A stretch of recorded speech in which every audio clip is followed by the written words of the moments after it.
जी बिल्कुल, लाहौर में परचम कशाई की पुरवकार तकरीबात का सिलसिला जारी है। इस वक्त मैं लाहौर हाई कोर्ट बार में मौजूद हूँ। लाहौर हाई कोर्ट बार में वकला की बड़ी तादाद ने परचम कशाई में हिस्सा लिया है। वकला की जानब से कौमी परचम को सरबुलंद करके वतन से अपनी मोहब्बत का इजहार किया गया है। इस वक्त मेरे साथ मौजूद हैं सदर Lahore high court bar Babar Murtaza. जी सर, आप ये बताइएगा कि आज क्या पैगाम देंगे? बिस्मिल्लाहिर्रहमानिर्रहीम। आज पूरे पाकिस्तान को वकला बरादरी की तरफ से तमाम अवाम को जश्न आज़ादी की मुबारक, और अल्लाह ताला हमारे मुल्क को दिन रात अपना तरक्की अता करे।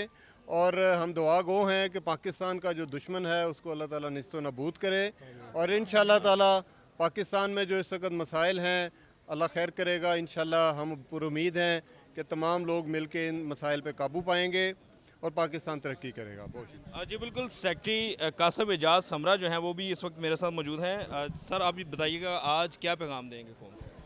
बहुत शुक्रिया। मैं मीडिया का मशकूर हूँ कि आपने वक्त निकाला, यहाँ तशरीफ़ लाए। Lahore high court bar association की जैसा कि आप जानते हैं कि एक तारीख़ है, तो हमेशा हमने इस फोरम से अपने मुल्क के लिए, अपनी कौम के लिए हमेशा दुआओं का ख़जाना दुआएं की हैं।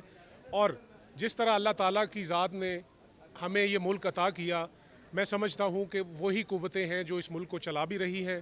और इंशाअल्लाहुल अज़ीज़ ये हम शहरियों पे बहुत बड़ी ज़िम्मेदारी है कि हम इस दिन के तवस्सुत से अपने मुल्क के लिए हमेशा सोचें और इसकी तरक्की के लिए अपना कलीदी किरदार अदा करें। जी बिल्कुल, आज की इस पुरवकार तकरीब में नन्हे मुन्ने बच्चे जो हैं कौमी परचम लेकर वतन से अपनी मोहब्बत का इजहार करते हुए दिखाई दिए। जी सब्सक्राइब करें और बेल दबाएं ताकि कोई खबर रह न जाए।